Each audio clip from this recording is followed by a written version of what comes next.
Mullaperiyar is structurally safe. It is seismically safe. പേര് നിർദ്ദേശിക്കാൻ പറഞ്ഞു. തമിഴ്നാട് ജസ്റ്റിസ് ലക്ഷ്മണന്റെ പേര് പറഞ്ഞു. കേരളം ജസ്റ്റിസ് കെ ടി തോമസിന്റെ പേര് പറഞ്ഞു. പിന്നെ 2 dam expert, international dam experts ആണ്, ഡി കെ മേത്ത, പിന്നെ തട്ടേ. ഇന്റർനാഷണൽ റൂട്ടി IIT എന്നൊക്കെ പഠിച്ച് പാസ്സായി ലോകം മുഴുവൻ ഡാം സേഫ്റ്റിയെ കുറിച്ച് അസസ് ചെയ്യാൻ പോകുന്ന ആൾക്കാരാണ് ഡി കെ മേത്ത. പിന്നെ സെൻട്രൽ വാട്ടർ കമ്മീഷന്റെ മെമ്പർ സെക്രട്ടറി.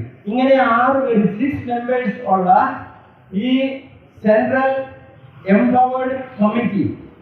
എംപവേർഡ് മീൻസ് എന്താ? സുപ്രീം കോടതിയുടെ പവറോടെ അവർ വരുവാണ്. എല്ലാം കോടതി കാണുന്ന പോലെ കാണുക. കോടതി പറഞ്ഞൊരു കാര്യമുണ്ട്, ദിസ് എംപവേർഡ് കമ്മിറ്റി എല്ലാ പരിശോധനയും കഴിഞ്ഞ് കൃത്യമായിട്ട് പറഞ്ഞ ഒരു കാര്യമുണ്ട്, Mullaperiyar is structurally safe. It is seismically safe. Seismically എന്ന് പറഞ്ഞാൽ ഭൂമികുലുക്കം വന്നാൽ ഇറ്റ് ഈസ് സേഫ്. ഭൂകമ്പം വന്നാൽ it is safe, structurally safe. ഇത് സെൻട്രൽ എംപവേർഡ് കമ്മിറ്റിയോ പിന്നെ സുപ്രീം കോടതി, അത് തന്നെ എൻ്റെ റിപ്പോർട്ടിലുണ്ട്. സുപ്രീം കോടതിയുടെ ജഡ്ജ്മെന്റ് തന്നെ സൂചിപ്പിച്ചിട്ടുണ്ട്. അപ്പൊ ഇത് കോടതി പറഞ്ഞത് തമിഴ്നാടിനെ പ്രീതിപ്പെടുത്താനോ കേരളത്തെ ദൂഷിക്കാനോ ഒന്നുമല്ല. അവർ ഫാക്ട് അനലൈസ് ചെയ്ത് ആക്ച്വലായിട്ട് പറഞ്ഞു. അതുപോലെ തന്നെ മുല്ലപ്പെരിയാർ പണിത് 158 അടി വീതി, ചുവട്ടിലെ 158 അടിയിൽ നിന്ന് കയറി 170ലേക്ക് ചെരിഞ്ഞു വരികയാണ്.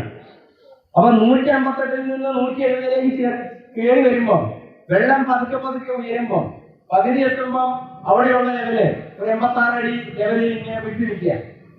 പിന്നെ കയറി 171ലേക്ക് വരുമ്പോഴാണ് എത്രയാ 12 അടിയിലേക്ക് വരുന്നത്. ഇത് this is A gravity dam. Gravity dam എന്ന് പറഞ്ഞാൽ അതിന്റെ വെയിറ്റ് ആണ് അത് സപ്പോർട്ട് ചെയ്യുന്നത്.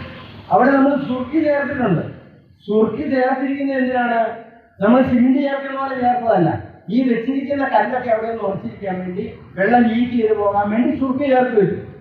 ആ സുർക്കി മുഴുവൻ ചോർന്നു പോയി, വെള്ളം അതിലൂടെയൊക്കെ വന്നു, തണ്ണി വന്നു എന്ന് കരുതാം. എങ്കിൽ പോലും ഇതിനെ മറിച്ചിടാൻ പറ്റത്തില്ല.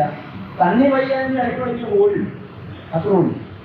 അല്ലാതെ ഡാമിനെ നിൽക്കുന്ന വെള്ളത്തിന് മറിച്ചിടാനുള്ള ശേഷി സയന്റിഫിക്കലി ഇത് ഇമ്പോസിബിൾ, അസാധ്യമാണ്.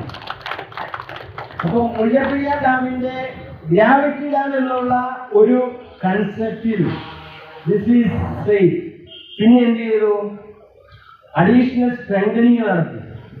സെൻട്രൽ വാട്ടർ കമ്മീഷൻ പറഞ്ഞു സ്ട്രെങ്തൻ ചെയ്തു. പിന്നെ പേടിക്കാനില്ലല്ലോ, സ്ട്രെങ്തൻ ചെയ്തു. എന്ത് ചെയ്തു? Cable anchoring. കേബിൾ ആങ്കറിങ് എന്ന് പറഞ്ഞാൽ മുകളിൽ നിന്ന് ഏറ്റവും വലിയ കേബിൾ താഴെ വരേക്ക് കിടക്കി. കാരണം ഇത് കല്ല് മാത്രം നിൽക്കുകയല്ലേ, പെട്ടെന്ന് എല്ലാം ഒഴിച്ചു പോവുകയല്ല. ആങ്കറിങ് നടത്തി.